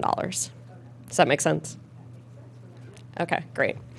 One other thing that we had looked at in first quarter is a price transparency and concierge model around making sure that when someone goes to utilize the service, a lot of times it's radiology services that can have wide variation in price, making sure the member understands, especially those in the high deductible health plan, what that cost looks like. So we did a deep dive on a program in that area. We've put that on hold, but we did a lot of work in the first quarter. Some of the things that we're going to be looking at in the second quarter, there's been a couple mentions of DeerWalk, which is our data warehouse and analytics tool. So what Bob has negotiated with Holmes Murphy is all of your historical and ongoing raw data, all claims information will be going into this data warehouse, and you have a dedicated DeerWalk analyst who will be working with me to do analysis of that claims data, because it's really easy to say, oh, we need a diabetes program or we need a cancer program, but what if that doesn't line up with your claims? So we'll be doing deep dives. This tool gives us the ability to slice and dice the data in any way we want to, honestly down to the individual member level. Not that we'll be using it for that, but that's how robust this tool is. And so we'll be able to use that, and when we bring recommendations to the Health Risk Management Committee and ultimately to the trustees, we'll have actionable data with ROI support based on actual claims data for your population. So just to give you a flavor of some of the things that we might be looking at, so we talked about pre-diabetes, and Naturally Slim addresses that, but what about those members that are living with diabetes today? We know it can cost 2.5 times the cost of a member without diabetes, and we want to make sure that we're giving them the ability to manage their condition as best as possible. There are new technologies out in the marketplace that make that a lot more simple, and so we're starting to look at some programs in the diabetes space. Medical second opinion. I'm sure everybody knows somebody who's been diagnosed with either cancer or another chronic condition where you get a little bit nervous before you start treatment. And you're like, you know what? I trust my doctor, but I just would feel better if there was an expert in this space that reviewed it, and there are services out there that make sure that treatment being started is actually for the right condition. And I know you're thinking, well, doctors don't make mistakes. Unfortunately, they do. Or there might be a nuance to a particular condition, and we want to make sure that they're being treated with the right drugs at the right time. Some other areas are personal cancer nurses. This is a brand new product out in the marketplace where a new cancer diagnosis is scary, and it's really difficult to navigate the system on your own. And so what this company does is it assigns you a nurse, and that nurse goes with you They're your personal nurse. They go with you to your doctor's appointments, and they help coordinate with the doctor because you're seeing multiple doctors, and they help the one doctor understand that what the other doctor told them, because we're not doctors, right? We're not physicians. We don't understand all the nuances, and so they take that off of you. A lot of people don't have family members that can go with them and help absorb information, so this person really navigates that process with you. And last, stress, anxiety, and sleep disorders. It's really interesting to see when you have a member with comorbidities, which would be 2 or more chronic conditions going on at the same time. Stress, anxiety, and sleep disorders exacerbate that. And there, it's not uncommon to actually see a 50% increase in cost on members that have stress, anxiety, and sleep disorders. There are new cognitive behavioral therapies out there for this area. I took a quick glance at your pharmacy claims recently for the first 6 months, and I noticed there was a really high utilization of antidepressants. And so a lot of times that can drive other disorders around sleep and anxiety, and we want to make sure that we're addressing. So we're really looking at a holistic approach to make sure now that you have this self-funded plan that we're looking at everything that we can possibly do, it not only for the members' health, but for the long-term cost containment, because as John mentioned and Bob mentioned, this is now your plan. You're paying every single claim that comes in, and we want to make sure we're attacking things from every angle and looking under every stone, and Deer Walk will help us do that. Before I move on to the future, any questions on what we've done so far or what we're looking at? Yes?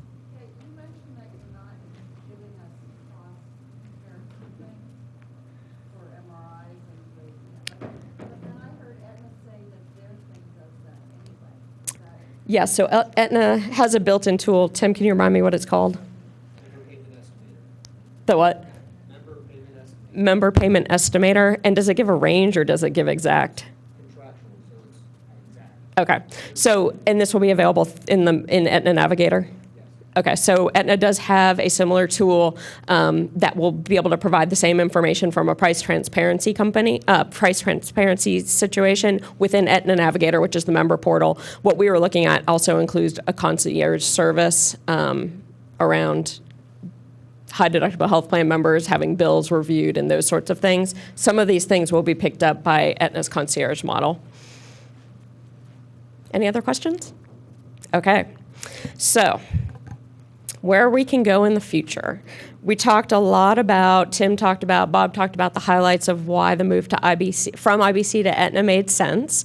Lower administrative costs, better customer service, a lot of these that claim target guarantee to make sure that costs, stay within a reasonable guideline when the move is made. But there's one thing that we haven't spent any time on, and I want to introduce this concept of what I'm going to call narrow networks. So today in the provider community, the majority of payments that are made to facilities and providers is based on what we call fee for service.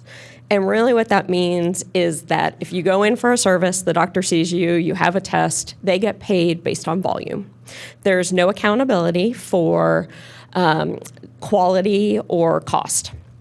And so Aetna is actually leading the charge.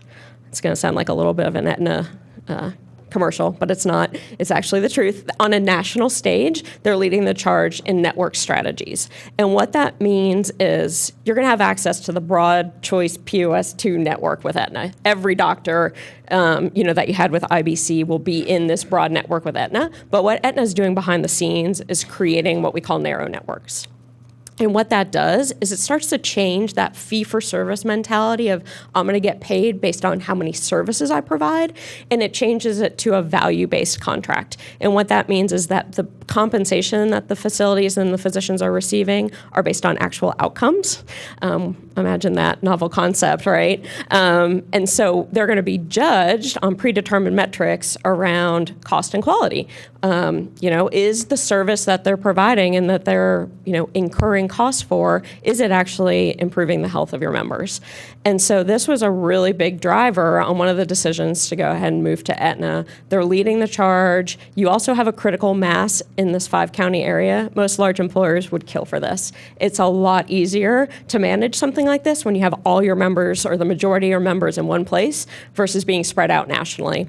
So these are things that are coming down the pipeline you're going to hear more about. One of the things that we're looking at in particular is what we call an ACO model plan, Accountable Care Organization, where that plan would be set side by side with some of the other plans that you have today, and members going into that plan would basically be agreeing to a narrower set of in-network physicians, and in return, the price would be lower because of what we know we can accomplish with that sort of setup. So these are things that we're looking at for 2018, 2019. It would be, a build out of a very specific product for the trust. So it's not something that they just can flip the switch on and have done today. It would be a lot of work behind the scenes, but wanted to give you a flavor of some of the things that we're looking at down the pipe, and where we're trying to stretch the thinking a little bit and move beyond the traditional fee-for-service model. Thanks, Laura. The run too far.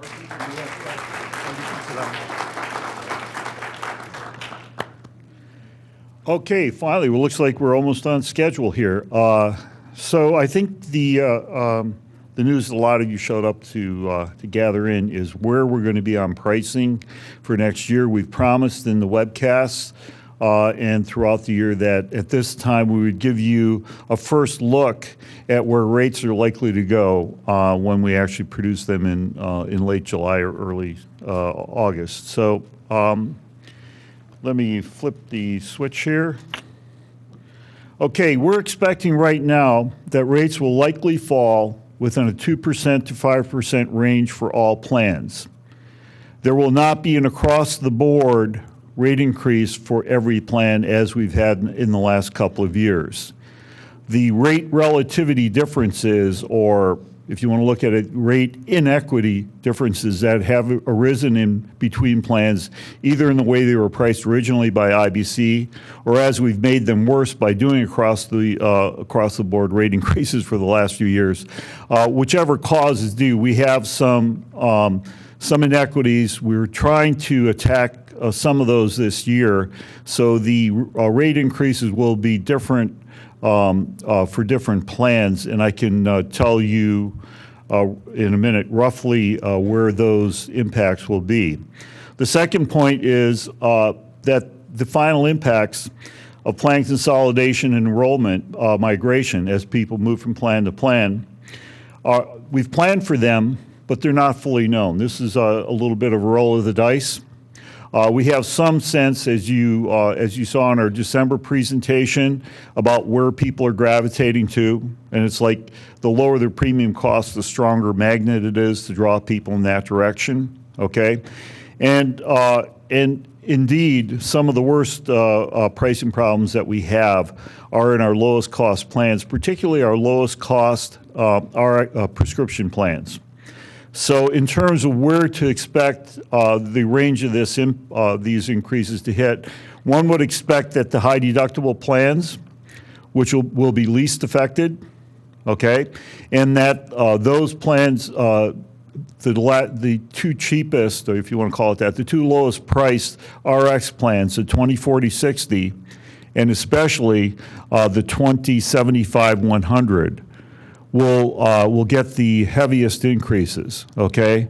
Nonetheless, when you average it across our entire population, not in any one school, but across all the schools, the average increase is likely to be is almost certainly going to be closer to the lower end of the range, not the higher end of the range, okay?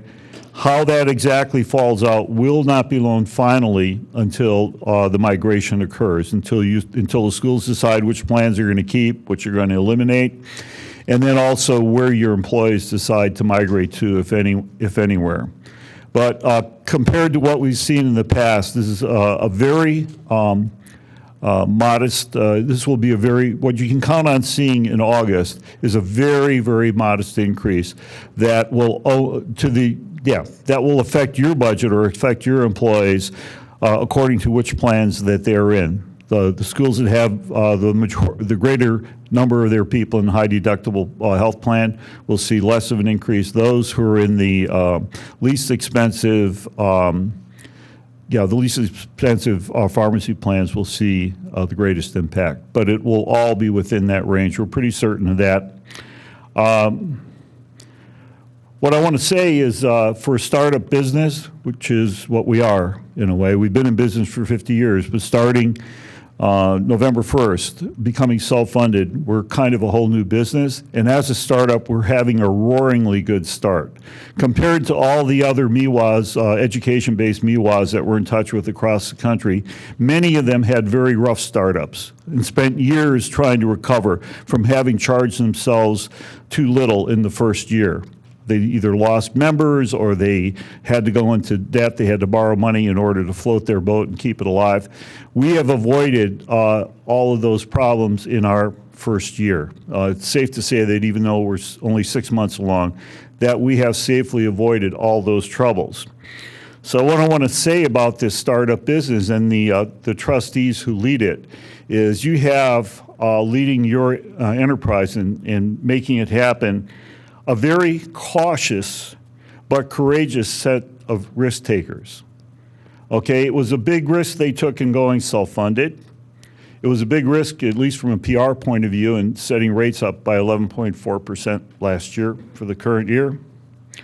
But the results that they produced, even to this point, are remarkable. We can seriously plan that we will have reserves in the bank at the end of the year. When the last claim comes in, we're going to have a substantial amount of money in the bank, and we are really positioning ourselves to have not just a modest increase next year, but several years' worth of modest increases. If we continue to do the kind of work that we've done in this last year, we have a very positive environment to look forward to in the future. You're very cautious, and your very cautious set of trustees are still worried. Frankly, I think they should be dancing on the tables. But that's from me, that's not from them. Understand that your business here is in very, very good hands.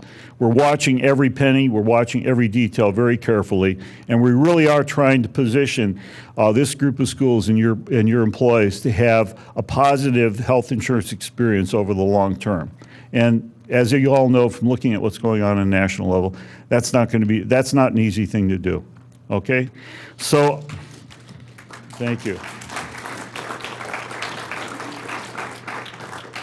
So on that note, we're open to questions on any of the topics that we've discussed. In about 15 minutes, we'll have lunch ready for you to eat, and we can continue the Q&A into that period of time. Yes? Meeting, you had mentioned that the HMOs had been historically underpriced. Will the HMOs be going up dramatically? No, they won't. The medical plans will not by themselves increase much in price under the plan we're looking at right now. And we're not trying to alleviate the relativity issues amongst the medical plans, okay? We're just trying to relieve the problem with the RX plans. Part of the reason that we're not trying to attack relativity is because we really don't think we have to this year. And two, it's a moving target. With the consolidation that's going on and with schools maybe making new plan changes, to try and balance the book right now is pretty difficult. And so we're going to let that ride into the second year when the plans are likely to concentrate again. So we're assuming that part of the relativity problem will grow out of the system. Is that helpful? I guess I'm still kind of a little unsure, like, we're a little bit on the land with the HMOs. Most of our members are in the HMO. I think. They should be relatively the same pricing-wise? Yes, I mean, I think that they will increase by about the same amount, and it'll be a very modest amount. If you just look at the medical premium, you're going to see a very, very small increase, and it'll be likely be the same across all of the health plans for the medical part of it. Yeah. I think the important takeaway from this meeting is that the range of increase, and you don't know specifically what it's going to be at any given school, is 2 to 5%. So no plan will increase more in the aggregate than 5% year over year, but it could be much better. And really, I think that's sort of as much as we're comfortable committing to right now, because we're still waiting for more information. So, but the RX, you've kind of broken out separately. Do you feel that the No, no, the impact on the two remaining RX plans, which are have the highest co-pays, okay, but have the cheapest premiums, the lowest premiums, they will be affected more dramatically, okay? What we're saying is that overall, no combination of a health plan plus an RX plan, okay, which is the pricing that you usually get. You get a price for the combination of the two. For no plan that's in existence right now, will that go up by more than 2 to 5%? Okay, so no plan. So if all your people were in one plan, and if they were all in 20, 75, 100, regardless of what our medical plan they're in, you would expect that the total price increase would be less than 5%. Okay? That's the ceiling. Yeah. You said that if we can, schedule the open enrollment now, Yes. but we don't know the final rate. Oh, I'm sorry. You can't have the open enrollment meeting now, but you can schedule for the last week in August or anytime during September right now. You can't have it now. Sorry, yeah. Yes, that would be impossible. Yeah. Joe. The range you're talking about, though, weren't there some RX plans, co-pays that want to go away? Yes, we have right now, there are 5 RX plans. One is built into the high deductible plan, and that will not change, okay? Because it's built into the high deductible plan. That one will be left alone. We have 2 fairly expensive but low copay plans. I think one is 10, 20 something, the other one's 15, 25 something. Those 2 plans are being eliminated. They're the least used plans, and the copay level for them is just too low. So we're consolidating down into the last 2 plans, which are 20, 40, 60, 20, 75, 100. Okay, so some people are being forced into a plan that will be cheaper for them. So they may wind up paying less, okay, next year than they're paying this year. There are some people who they may be unhappy about the additional copays or the higher copay, but they will actually pay less. If that's the program that you're in, then probably the maximum increase would be 2%, okay? Yeah. A couple questions for Laura. Sure. Laura? So the first question is you talked about the personal nurse for a cancer patient. Yes. What about somebody else who's diagnosed with another chronic or long-term disease? Do they have that benefit also? So the question is, when I talked about the personal cancer nurse, would that also be available for other diagnoses? Great question. Doesn't exist in the market today that I'm aware of, but what we can do is go back and ask the personal cancer nurse company if they know of anybody or if they plan on expanding.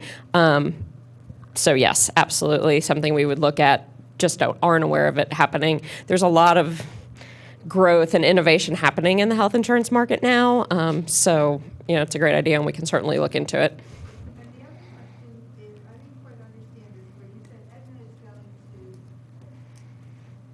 narrow. The narrow network strategy, yep. So I go to the doctor, I'm happy with this doctor, but something comes up and I want to use a doctor outside of that narrow strategy. How does that So, affect me as a patient or affect me as the employer and the premiums that we charge? What happens? So this is around the narrow network strategy, which, reminder, this is not effective 11/1 of 17. This would be future, possibly 2018-19, where we would have a plan where it would operate the same way your other plans operate, except your list of in-network providers would be smaller. Tim, do you happen to know off the top of your head if there's out-of-network coverage? No, too much? Okay. We're digging into Yeah. actually the work of the plan design and wellness group, which is to come in the future, Yeah. sort of a preview of what's out there in the marketplace. But no decisions and no research and work for this group anytime in the next year or two if we don't. So Yeah. that's the work that's to come. for the, just for the record of the recording of the, what Martha is saying and what Laura's also saying is, what she was throwing out was possibilities for the future that are to be researched by the Health Risk Management Committee and proposals to be made to the trustees to adopt in the future. So the cancer nurse, all the things that she was talking about are for future reference. They'll be implemented as soon as we think we can implement them. But we're trying to try to spread your imagination. Yeah. One of the problems that I'm having right now with my employees is they're getting a bill from the doctor, they're getting a bill from the insurance company. Maybe the only thing that ties them together is the date of service, and both are saying, no, this is not a bill, or yes, you have to pay this. And because of issues in the past, they don't believe anybody. So how do we ease that, and how do we make sure that they know that what they're paying out of pocket is correct? Yeah, you're talking really probably about high deductible plan people. Yeah. And part of what we were looking at when we looked at the Compass program last winter, and we put it on the back burner because we had many other things to do. The Compass program, which would apply just to the high deductible people, would have the kind of support services that would help them deal with those situations, including the billing. So that is a project that's ongoing that we will look at. But we recognize the difficulty for people in the high deductible health plan programs. Yeah. Can you speak a little bit more to the vision benefits, what's in store, and any changes to dental? Okay, dental's not going to change at all. We're going to continue with Delta Dental. We hope more people, more schools sign up for it. It's something that we're taking very seriously, but there are no changes are planned for. As far as the vision is concerned, we're researching that. We haven't in the past had anything that we really like that much. And we're frankly trying to develop it as something that would be built into each of the medical plans. So certainly the minimal benefits that we had in the Keystone product, should be able to duplicate those. But we are looking at vendors, and we will not. Our hope is to not have an added cost for that. That would be built into every health plan. And will that happen for this November 1? That's what we're aiming for. Yes. Okay. We don't intend to go blind into the new year. Yes. Delighted that all those smart people at Philadelphia schools could do it. I'm filled with accreditation and didn't do it last year. So, assuming I'm still filled with accreditation, can I do it for them? Yes, you can. And in fact, I was ready to do that. We were ready to have a line door open enrollment in service. And we assumed that we could not leave our desks, even to go to the bathroom for that entire day, because that everyone would come back. And no one came back. I know, believe me. I was shocked too. Some people didn't even need your email. They did it. Carol, just for the record, the question had to do with was it only the special genius of the Philadelphia Schools employees that allowed them to handle the Business Solver online enrollment? And what Carol is pointing out is that she was prepared to help them to do it. She sent them off on their own, and nobody came back for her help. So you should position yourself to provide help, but not be shocked if even your employees, far less than the caliber of the Philadelphia school employees, can do it. Yes. Yeah. Yeah. Why don't you come and talk? I just want to come back to the question about the high deductible plan and customer service and the issues that some have experienced in the past. One of the reasons that the group felt so strongly about making this shift to Aetna is because those tools that they have should really address a lot of those issues between the concierge model and the mobile app for looking, the price transparency that's available directly in that app by the consumer. The goal is that there will be much less of those issues going forward. So. Yes. How about the PAISBOA Life and disability, yes, we are. However, John Mannion told me if we tried to do it for November 1st, that I would be put up in front of a firing squad, and he would pick the shooters. Right, John? So yes, we are actively working on it, but we will not institute a change in that plan on November 1st. Now, we may not wait until next November 1st to make a change, because with life and disability, you can end it at the end of any month. So we are actively looking at it, and there are people chasing me daily to pay attention to this. Would it be possible for you or anyone from PAISBOA or John Mannion or Edmund to come to our school in June, Yes. even though we don't have the cost yet? Yes, we will happily come and explain anything about the transition to your employees before they run off for the summer. We're actually eager to do that. We've been holding back a little bit on publicizing the changes and certainly the price changes, because we knew that each school would want to approach the transition their own way. But yes, we are definitely available. Yes. We submitted to you back in February all of our employees' email addresses. Have those been used? Are our employees getting direct communiques from the trust? Not yet.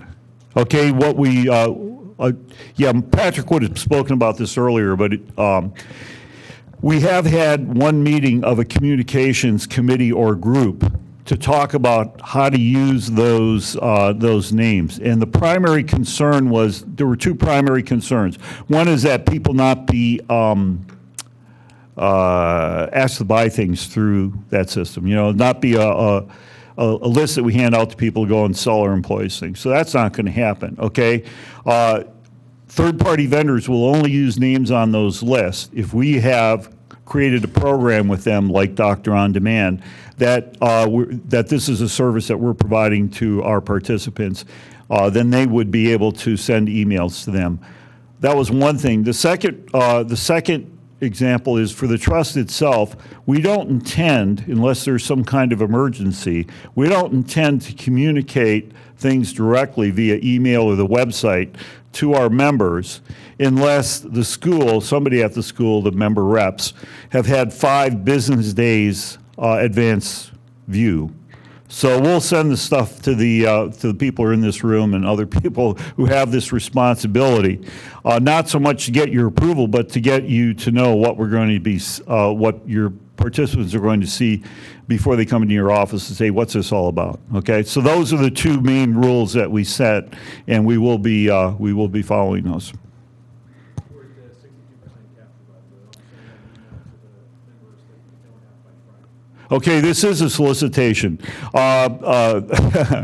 We only have 62% of the names. We really need all of them. We're going to use them as they come in, but that means 38% of the employees now are not going to know stuff that the rest know. Yeah. So when we have employees that come on board and leave, then are we constantly updating the email? Talk about business software, is that going to be mandatory field in business software? Because that would solve that. Yes. In the future, starting in late August or early September, as your employees use Business Solver to enroll for their benefits, they will be asked there to put in their the email that they prefer to be contacted at. And then all the updating will occur through Business Solver records. So as you add and subtract people, Patrick and our database and will be getting updates that way. Yeah, it'll all come through one channel. You won't have to notify 2 or 3 different people. Yeah. What about for those people who are also using their payroll provider like ADP or Paychecks or any other provider to do their open enrollments? John? What we're working on there is what's called a reverse 834 EDI transfer. So let's talk offline. I mean, as far as it relates to getting the updated communication information to the constant. That would just be one of the necessary fields. If somebody's using an external vendor, so we would capture that then and upload it into this source. So for the record, the question was if you have a payroll system through which people are signing up rather than directly through Business Solver, what mechanism will exist to make that updating happen? And John just said something in Japanese or Russian or something, some language or another, with a lot of numbers and a couple letters that suggest that this will be handled automatically. But there's a fee that's set up that benefits fee to that. Yes. It's not unreasonable.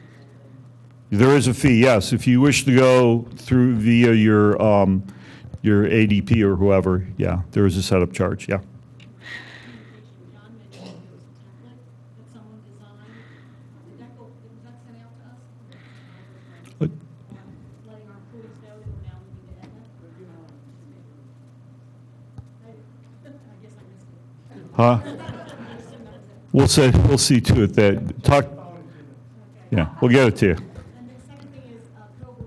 Will that be something that you'll notify the people that are on COBRA, or is that our responsibility? No, that's going to be handled through Business Solver.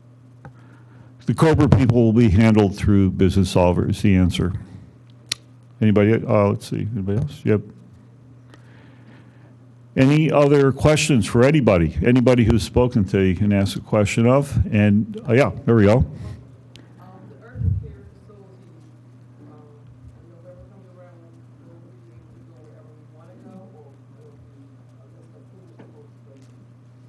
Huh? They're not all participating. So you would look it up on the Aetna Navigator to find which ones are participating, which ones are not. It's a very good question to ask. Those urgent care centers, while they are becoming omnipresent, are not all in network. So the question was about what urgent care centers you can go to and pay only $75, and the answer is the ones that are in the Aetna network, and we will be publishing, you'll have access to which ones are and which ones are not participating via the website. So the mini clinics, when you go to a mini clinic, that's all through CVS, and that's the in-house, that is participating. Take care of mini clinic through Walgreens, also participating. Yep. ABC schedule plan participation reports this summer, or is that something we should contact you about? Could you just clarify what you mean by plan participation Will you reports? let us know how many employees are in each plan? Oh. And then kind of work the numbers out, kind of work that out, that little spreadsheet you give me? I will work with you on that little spreadsheet. Uh-huh. Anyone else? Yes, we'll gladly sit down with all schools to meet your budgetary needs and your cultural needs based upon your school's climate. So gladly do that, and we can do that as soon as next week, really, because we have a ballpark of the number, and we can start to work this. Yes. Will we be getting literature, Yes. like a enrollment package? Yes, you will. And then, as soon as you sign up for your plans, then the customized packet of information that you need for your open enrollment will be prepared, but you have to leave 2 weeks between the time you tell us who you are and what you want and the time when those materials can arrive for your open enrollment. So coordinate those two points in time. Otherwise, they'll be arriving without materials. Yeah. I just want to comment, because it came up during one of the webinars, that Aetna doesn't have the same program as IPC with the gym reimbursement. There are gyms that you can go to that you can get $150. This is about the gym membership, is that it? Yeah, anybody want to comment on that? I'm not.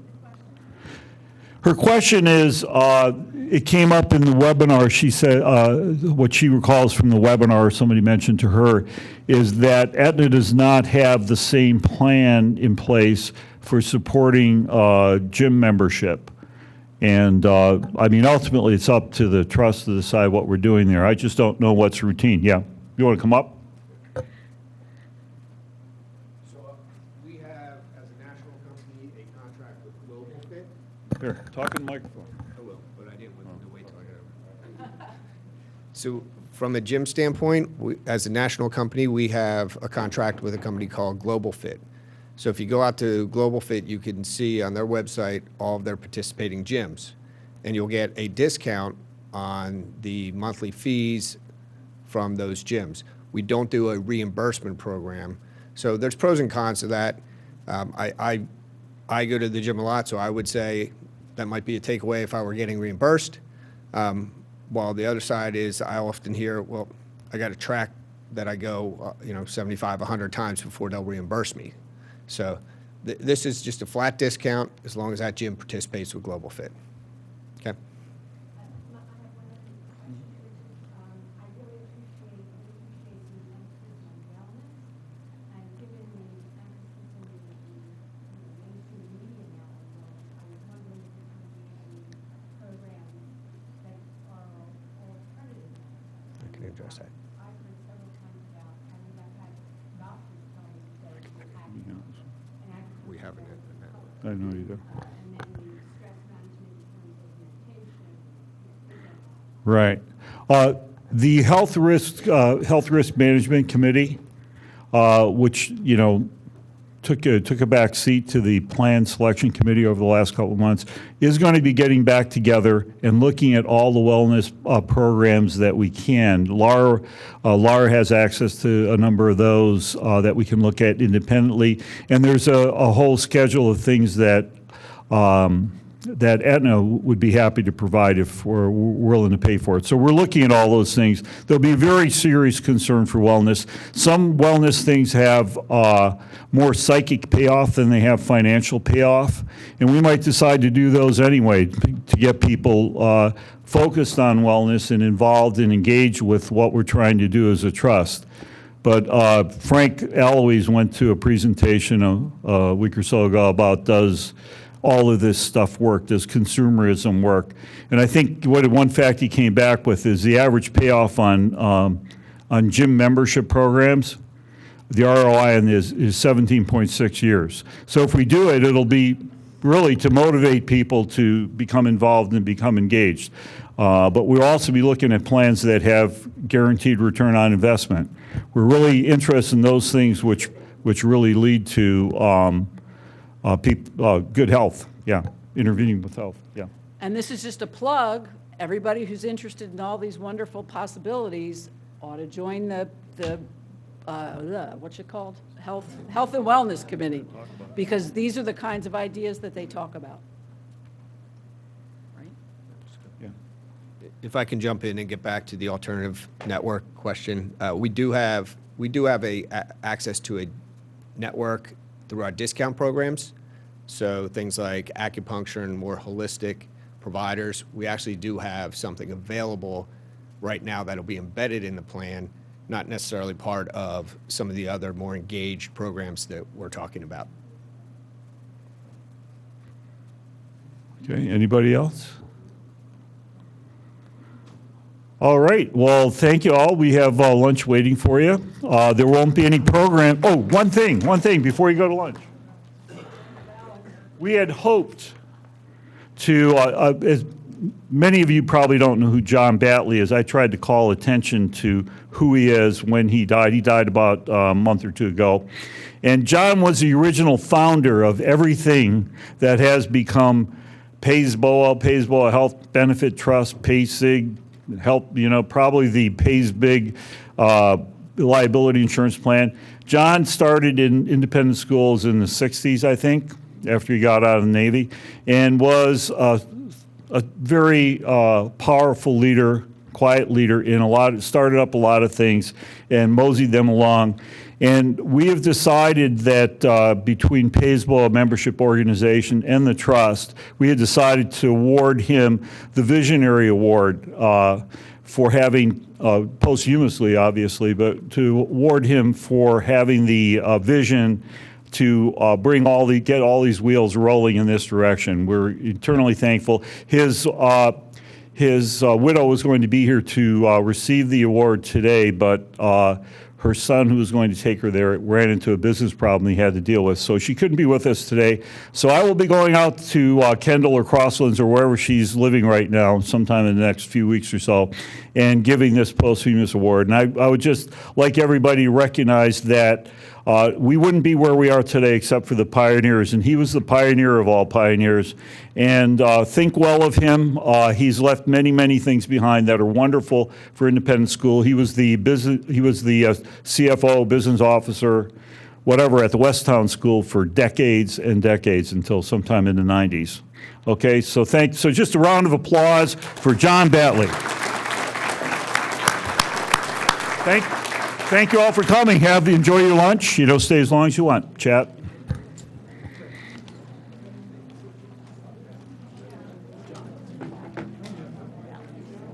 Ballots. Oh, hand in your ballots.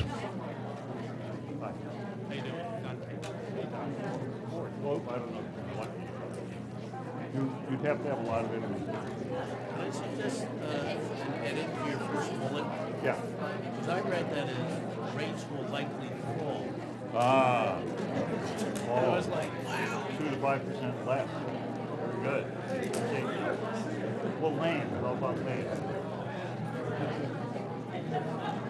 Maybe next time.